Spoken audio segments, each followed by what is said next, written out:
Salve, salve, alunos! Chegamos aí para mais uma aula de história. Eu digo história geral. Sabe por quê? Porque nós entramos na reta final. Para você que logo mais terá que fazer o Enem. Olha só, parece que dá um arrepio na espinha, né? Aluno, quando vocês pegarem aquela prova do Enem, quando eu vi isso, meu Deus do céu, bem que o professor Osmar me orientou, me alertou para a prova.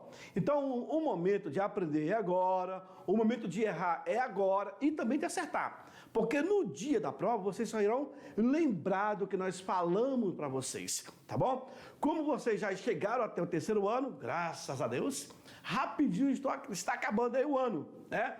Tá vindo agora, então, começamos a história geral e depois iremos concluir com a história de Rondônia. E já deixa para você preparar para o concurso público também, não é isso? Então, joga no quadro para saber qual a aula de hoje que nós temos pela frente. Olha só, meus queridos, nós iremos trabalhar na aula de hoje sobre as revoltas na capital do Brasil. E aonde era, professor, a capital do Brasil nessa época? Era onde? Rio de Janeiro. Até porque a primeira capital do Brasil foi a Bahia. A segunda capital do Brasil foi o Rio de Janeiro. E a atual capital é Brasília. Aluno, questão de prova. Fica ligado. Vem para mim.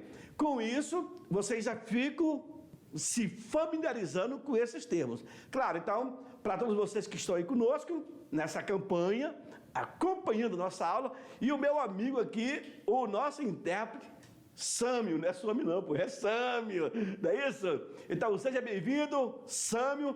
O Sâmio é o homem das mãos, o homem que faz mágica com as mãos, não é isso? Joga no quadro, seja bem-vindo, Sâmio. E aí, aluno, partimos então para a revolta de 1904, chamada de revolta da vacina. Professor, o que foi isso? Eu vou explicar. Deu o que falar nesse período. Nós estamos já na República Oligárquica, com os presidentes civis da nossa história. Depois teremos a revolta da chibata. Professor, o que é chibata? Peia, pisa, chicotada, cintura usada, chinelada, tudo isso. E aí partimos para o movimento tenentista. E esse vocês já conhecem, né? Que o movimento mais famoso do Brasil se chamou 18 do Forte. Mas também tivemos aí o contestado que vai embora. Olha só, para tu ter uma ideia, aluno, quando inicia e quando acaba o movimento tenentista, tá bom? Então, olha, nós já estamos na aula 4.1, rapaz.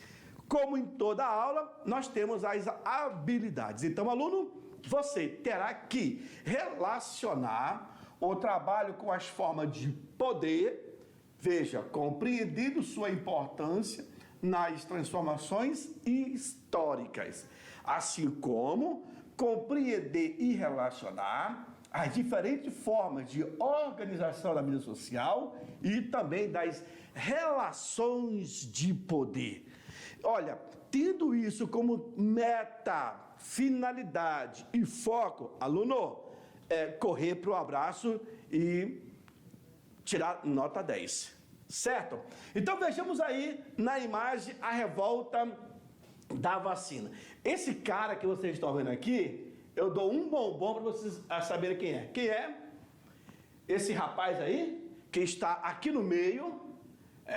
Ele esteve em Porto Velho em 1910 para saber a possibilidade de se criar um hospital que pudesse atender a estrada de ferro, madeira, Mamoré. Exatamente! O meu aluno aqui falou pelo chat que é Oswaldo Cruz. Parabéns, aluno, parabéns! Continue participando, aluno, tá bom? Esse camarada é o Oswaldo Cruz, senhores. E eu vou dizer como foi que se deu essa revolta da vacina. Então acompanhe comigo na explicação. Nem todas as revoltas da Primeira República ocorreram no interior do Brasil, nas pequenas cidades ou no campo, tá certo? Vejam, em algumas das maiores cidades, especialmente na capital da República. Quem era a capital da República? Rio de Janeiro. Aluno, não esquece. Então, primeiramente, eu tive a Bahia como a primeira capital, depois eu tive o Rio de Janeiro e hoje eu tenho quem? Brasília. Professor, então, Brasil teve 3 capitais? Sim, 3 capitais, nessa sequência aí, tá certo? Vejam, ocorreram diferentes movimentos populares ou de certos grupos que se sentiam oprimidos pela ordem social vigente, certo? Com isso, aluno, preste atenção, essas revoltas que irão acontecer é por insatisfação, por A, por B, alguma coisa que não estavam dentro dos conformes. Mas vejam só, para alegrar todo mundo naquele período não seria fácil, né?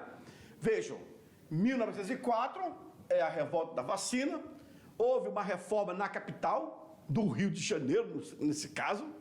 Os primeiros governos republicanos planejavam transformar o Rio de Janeiro, em capital do progresso. Uma espécie de cartão postal que mostrasse o novo tempo trazido pela República. E aí, nessa imagem, observe como é que era o Rio de Janeiro nesse período. Necessitava de uma revitalização. Vem para mim, aluno.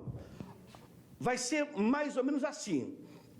Toda aquela orla de Copacabana, Ipanema, Leblon, Arpoador, na sequência das praias. E sou carioca, Copacabana, Ipanema, Leblon e Arpoador. São as 3 praias que se interligam.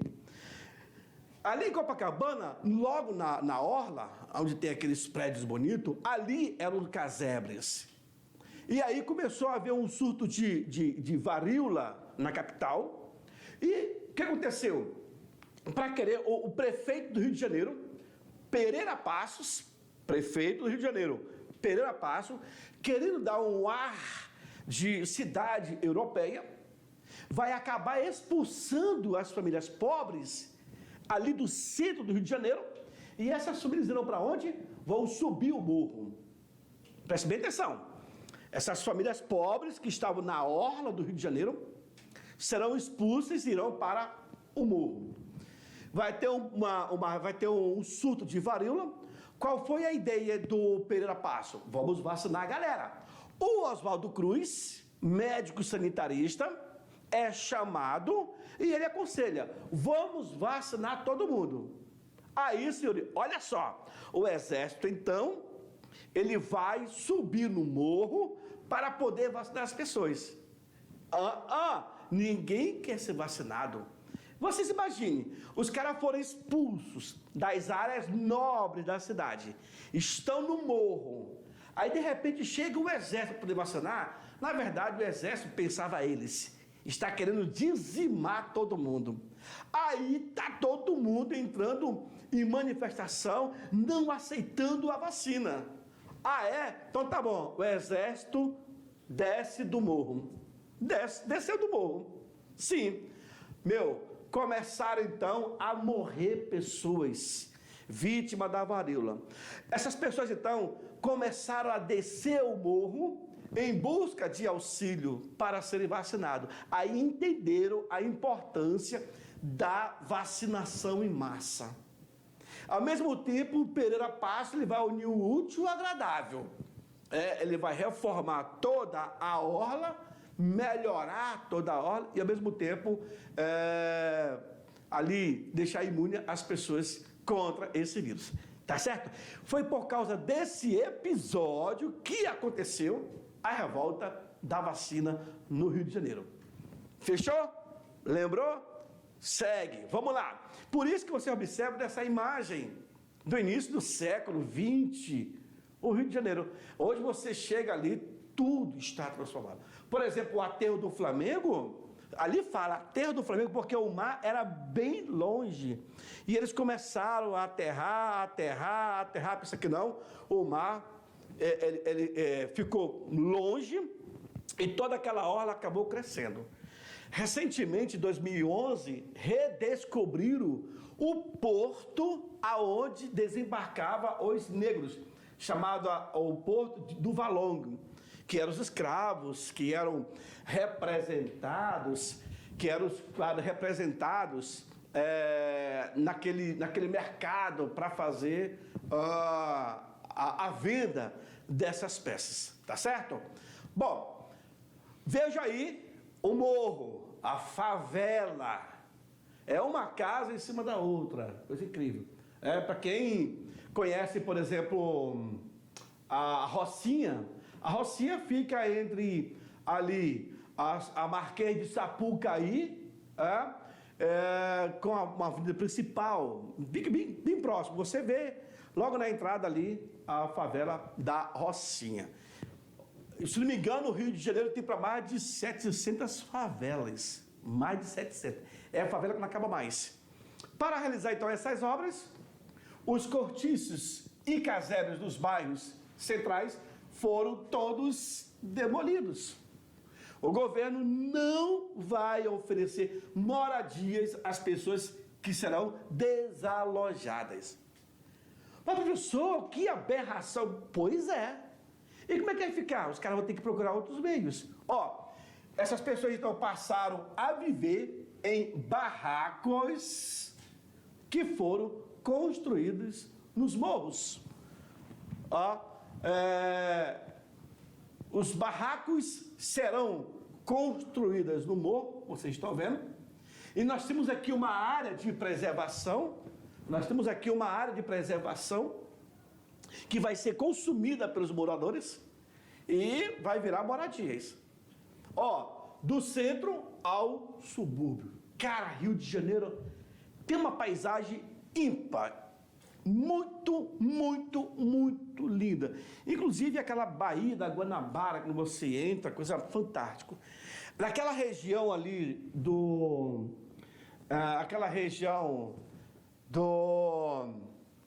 onde tem as palmeiras, o Jardim Botânico, coisa mais... Ali, na verdade, foi o Engenho da Rainha, muito lindo. E, inclusive, recentemente foi tomado como patrimônio mundial pela Unesco. Uma área de preservação que é do Jardim Botânico, tá certo? Bom, esse conjunto de medidas, claro, vai gerar satisfação e insatisfação. Alegra muitos e vai desagradar também. Sâmio, desagradar a outro, não é isso? Então, entre a população mais pobre, porque queriam o quê? Queriam que o governo desse subsídios, condições, mas o governo não está nem aí. Olha, te vira. E a gente sabe, hoje, quando chega, por exemplo, o período do Réveillon, o morro desce para a orla. E aí não dá outros, senhores. Todo mundo vai frequentar a praia. Ainda mais a praia ali do Copacabana e Ipanema, que é a mais visitada, né? Agora, Arpoador e Leblon já é uma praia mais privativa, mais afastada. Mas também dá muita gente, certo? Quando não, vai para o piscinão de Ramos, né, que fica ali perto do Marechal Hermes, o conjunto, perto da ala militar, tá bom? Na campanha da vacinação, o combate às epidemias, olha aí, olha aqui o fera, né? Um dos seus principais objetivos foi nesse contexto que o médico sanitarista Oswaldo Cruz, diretor da saúde pública, convenceu o presidente da República a decretar a lei de vacinação obrigatória contra a varíola. Senhores, não falei? Não era tuberculose, não era pneumonia, não era sarampo, era varíola. Vocês sabiam que aqui no Guaporé, em 1854, também sofremos um ataque de varíola. E a varíola...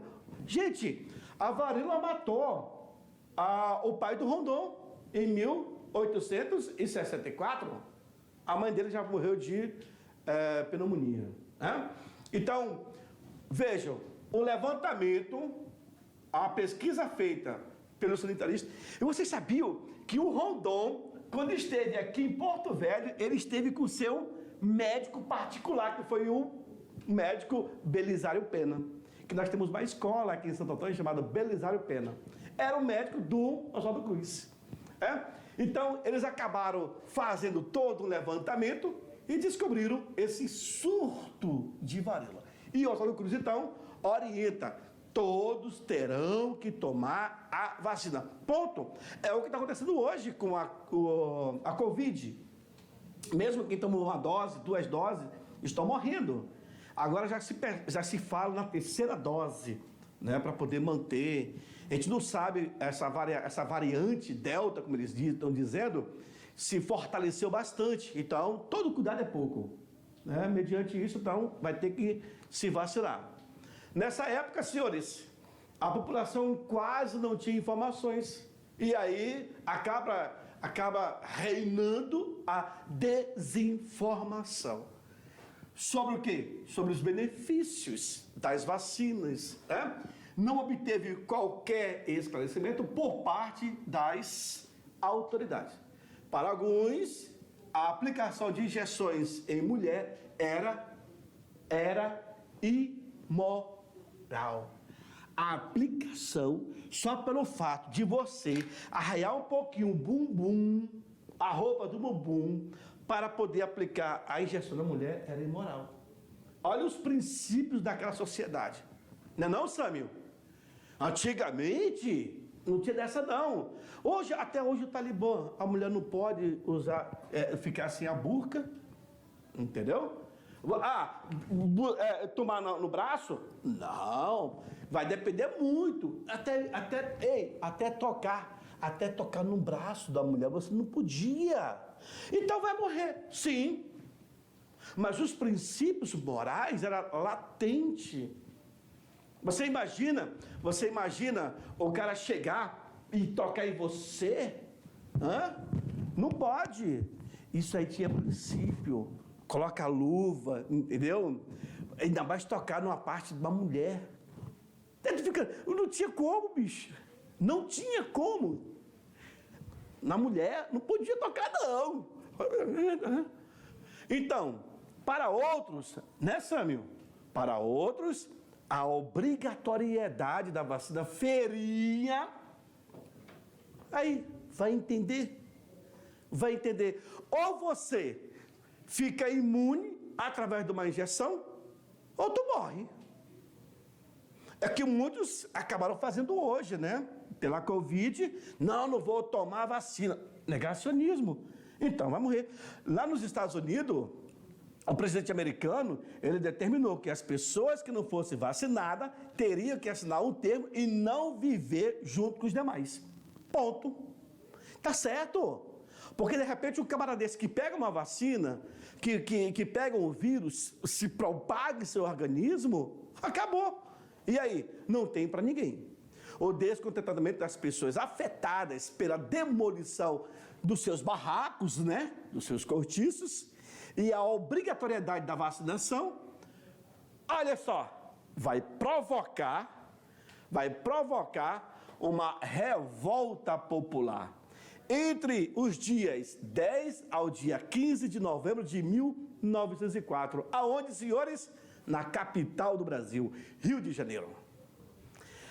Agora você imagina, se o Rio de Janeiro, que estava bem atualizado, bem evoluído, passava por isso, imagine outra cidade. Porto Velho passou por isso.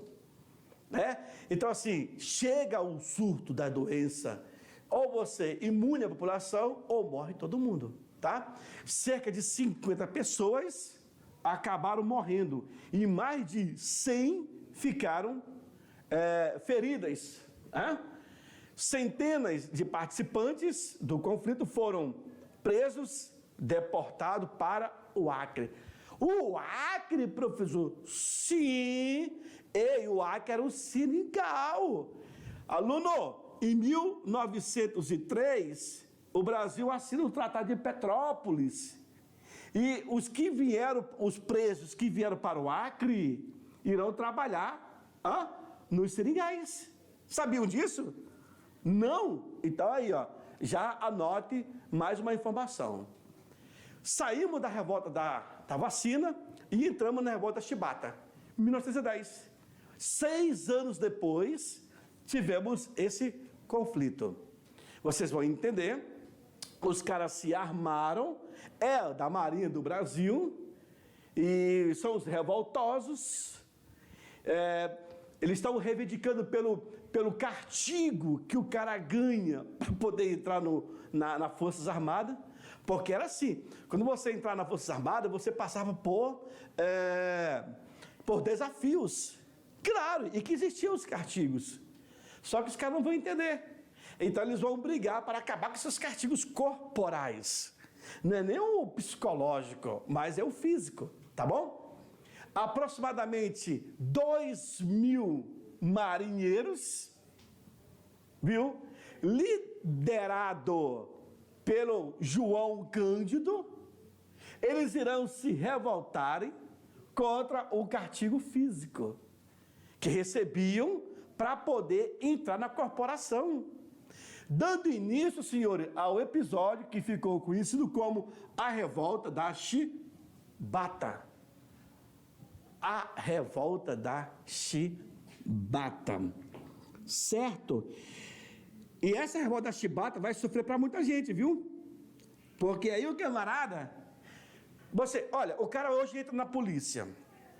Ele passa... Antigamente era 1 ano. Ele fazendo todo o treinamento.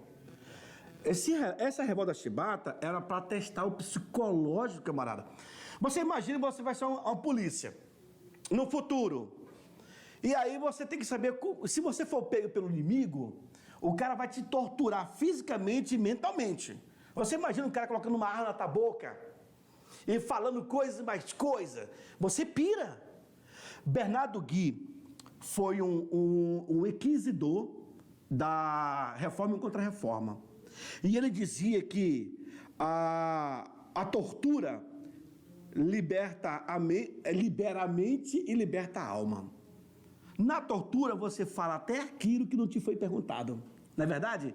Então o cara com medo ele fala tudo para poder ficar livre. Vocês imaginem na corporação. Então o cara fez o mal feito, ele ia para o tronco. Ele levava porrada, ele levava chicotada, ele levava castigo. Ei, basta. Nós já tivemos isso no Brasil. Nesse tipo de castigo físico, alguns morreram. Aí a Marinha, o Exército, a Aeronáutica acaba expedindo notas, explicando. Por exemplo, o cara cai numa piscina, vai fazer nada e pensa que não, pá, o coração não aguentou, morreu. E aí? Então, assim, para poder entrar nas Forças Armadas, o cara tem que estar com o organismo fisicamente 100%. A gente sabe disso. Tanto é que hoje, para poder entrar numa polícia militar, é de 28 anos para baixo. Ah, eu quero entrar na civil. Ah, pode ser até gaga, o cara entra na civil. Polícia Rodoviária Federal, eu tenho uma certa idade. Polícia Federal, uma certa idade. Então não é qualquer pessoa. Porque o nosso organismo, ele acaba se desgastando, tanto psicologicamente, como também fisicamente.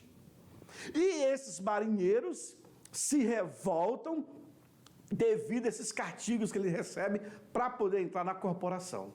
Certo? Nisso, suas principais reivindicações foram essas. Fim da punição corporal, chibatas e tortura. Você imagina o cara apanhar com couro de boi?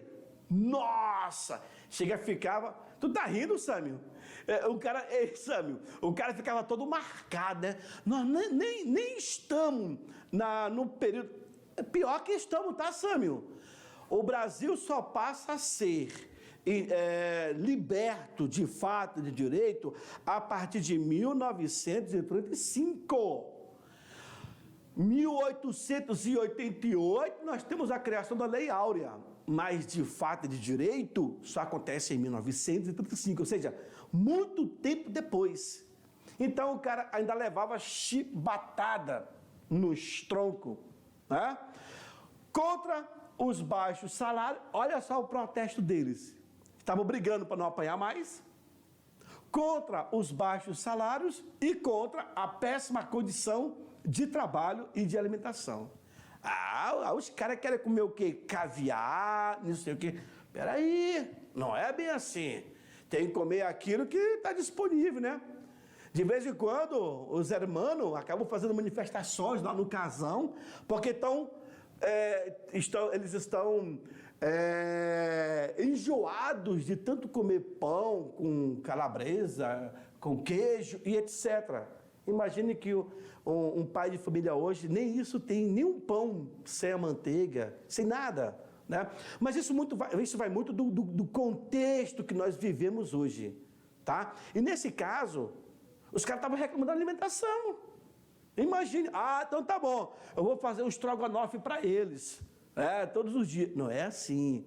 Vejam, recebiam os marinheiros, em sua imensa maioria, negros e de origem muito pobre. Então, tanto baixo salário, os castigos corporais, as más condições de trabalho e também de alimentação. Tudo isso gerou protesto por parte desse grupo. Cansado de tamanhos maus tratos, os marinheiros se insurgiram contra os oficiais da Marinha do Brasil e apresentaram um conjunto de suas reivindicações a quem? Ao presidente, recém-empossado Marechal Hermes da Fonseca. Esse fera aí que vocês estão vendo, o Marechal Hermes da Fonseca. Tá bom? Bom, só pelo bigode do cara, a gente já fica com medo, né? Como é que tu faz bigode aí, Sâmio? É assim? Isso. Olha o bigode do cara parece o chifre de um touro, né? De um búfalo, não é isso? Então, o fato era que a maioria dos marinheiros, e essa maioria, nós estamos falando em 80%, eram negros e de origem muito pobre. E o alistamento, muitas vezes, eram forçados. Era uma das poucas alternativas para os filhos de negros escravizados sobreviverem na recém-criada república. Olha que interessante. Perceberam? Avançamos. Isso porque, senhores, a abolição da escravatura que havia sido proclamada em 1888, as condições para que os negros pudessem ter um emprego e também se sustentasse, havia sido negadas. Propositalmente, para que eles ainda estivessem obrigados a se sujeitarem aos seus antigos senhores. Ou seja, continuava com o pé na senzala. Não adianta. A lei áurea acabou o império, mas continua. Só é a oligarquia que está no poder, tanto na Primeira República como na Segunda República, e aí o PRP e o PRM estão comandando o Brasil. Não tem para onde correr, senhores. É esperar o baque vir forte. As lideranças, então, acabaram se revoltando, já tinha mais de 40 canhões em seu poder, aí o bicho pega.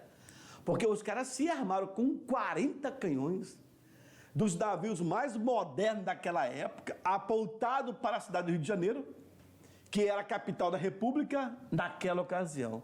O número de marinheiros envolvidos no motim era cerca de 2.400. O que tornava a revolta uma das maiores manifestações e episódio de movimento negro mais representativo do mundo inteiro. Sério, professor? Sim. Olha aí, o texto vem trazendo isso para vocês. Todos os jornais noticiavam o fato, obviamente, contra os revoltosos. Quem eram os revoltosos? Negros pobres. Ponto.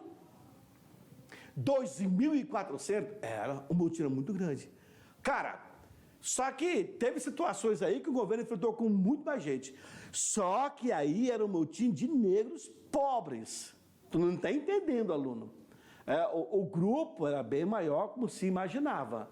Os navios chegaram a disparar contra a capital do Império, que era o Rio de Janeiro. o que causou um terror imenso na população e também nos políticos. Algumas pessoas começaram a fugir para os bairros mais interior, mais afastados, com medo de que os revoltosos realmente destruíssem a cidade do Rio. Então eles começaram a bombardear, senhores, a cidade do Rio de Janeiro. Em um acordo com os marinheiros, o presidente prometeu cumprir as exigências e também dar o perdão, anistiar os marinheiros envolvidos. Essa promessa, aluno, preste atenção, essa promessa não foi cumprida. Sabe por que não foi cumprida? Não foi cumprida porque boa parte desses marinheiros vieram para a região norte. Eles irão trabalhar com o Marechal Rondon. Sabiam disso? E aí, meu irmão, com o Rondon, ou entra na linha, ou vai sair do trilho. Tá certo? Grande parte dos marinheiros foram expulsos da marinha. Alguns foram mortos, outros torturados. O próprio João Cândido, senhores, ele foi preso. Algum tempo depois, na prisão da Ilha das Cobras, junto com os outros marinheiros. Essa Ilha das Cobras é no Rio de Janeiro, certo? Que... Aí você sabe por que é Rio das Cobras, né? Porque deve ter muita cobra, né, Sâmio? Não vai ter jacaré. A Ilha de Jacaré, então é a Ilha das Cobras. A prisão foi lavada com produto químico. A prisão foi lavada com produto químico, tóxicos, ao que indica cal. E 16 presos morreram por asfixia durante aquela noite. Apenas 2 sobreviveram. Um deles foi João Cândido. Agora, aluno, eu te chamo a atenção. Vem para mim. Aluno, eu chamo a atenção para você quando eu falei que a cadeia ela foi lavada com cal.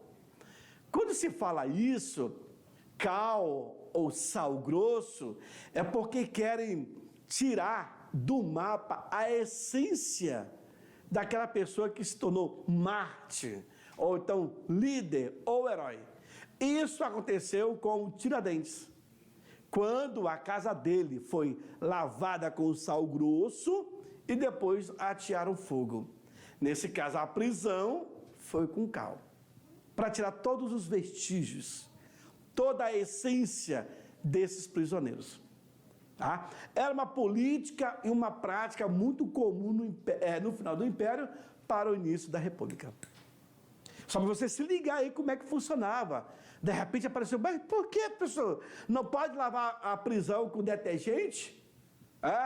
Com Comfort, por exemplo? Com que boa? Com pinho? Não. Cal. Cal era uma forma de você exterminar toda a existência daquela essência, até espiritual daquele ambiente. Sabia disso? Pois é. Segue no quadro. Vamos lá. Na sequência, algum tempo depois ele foi solto, porém, um homem negro, desempregado, sem qualquer dinheiro e apenas com roupas do corpo. Em virtude disso, ele foi levado para uma clínica psiquiátrica e detido 2 anos como doente mental. Desqualificaram o cara. Passou a ser um doido, um louco. Viu isso aí? Um navio a vapor chamado Satélite, ele saiu do Rio de Janeiro para as plantações de borracha na Amazônia, com mais de 100 de ex-marinheiros que participaram da revolta da Chibata. Chega em Santo Antônio do Rio Madeira, aqui em Porto Velho, no dia 2 de fevereiro de 1911, e os 105 marinheiros que participaram da revolta da Chibata. E eles irão trabalhar com o Marechal Rondon.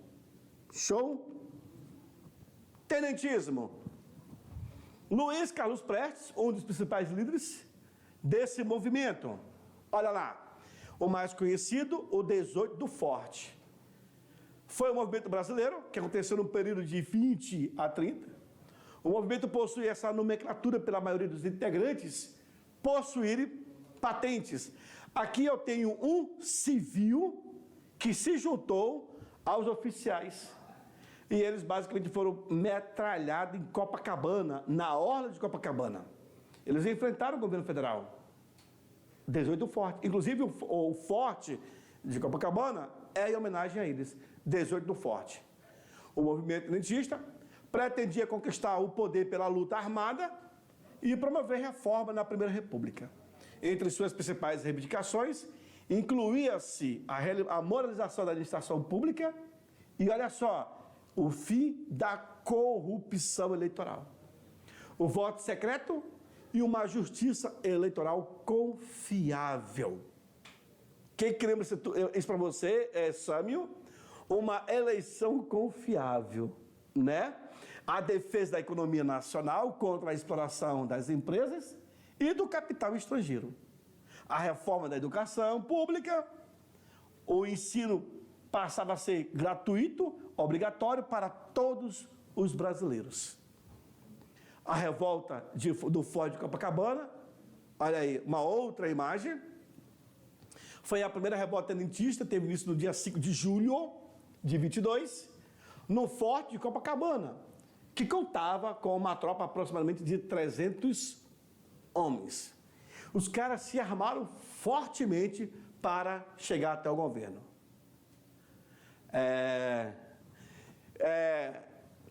Mesmo diante da superioridade das tropas, 17 tenentes e um civil saíram às ruas para combater corpo a corpo. Dessa luta, apenas 2 sobreviveram. O tenente Eduardo Gomes e o Siqueira Campos. 2 tenentes. Certo? Na revolta de 1924, em São Paulo, a revolta eclodiu também no dia 5 de julho, lideradas pelo general Isidoro Dias Lopes e pelo tenente Juarez Távora, e por político como Nilo Peçanha. Essa foto eu tirei lá no memorial, onde foram enterrados o movimento de São Paulo, em 1924. Isso se encontra lá no cemitério de São João Batista, Rio de Janeiro.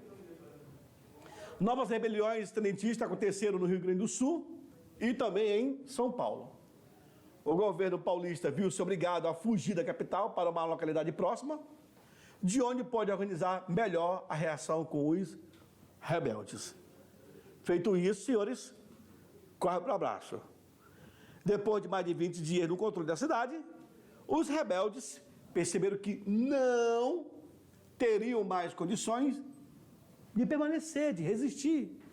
Formou-se então uma numerosa e bem equipada tropa de rebeldes, a chamada Coluna Preste, que vai ser liderada por Miguel Costa, que vai surgir em direção ao sul do país, ao encontro de outra coluna militar do tenentismo, Coluna Prestes.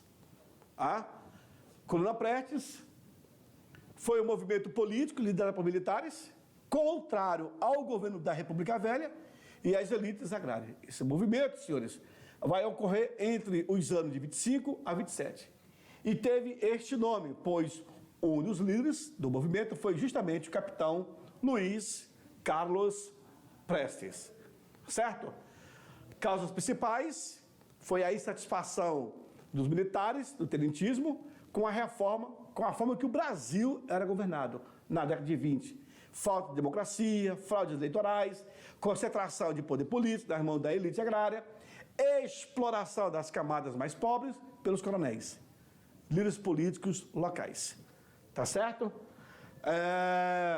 Os integrantes da Coluna Prestes foram, de fato, percorreram 25 mil quilômetros pelo interior e acabou sendo comandado e reprimido pelo governo federal.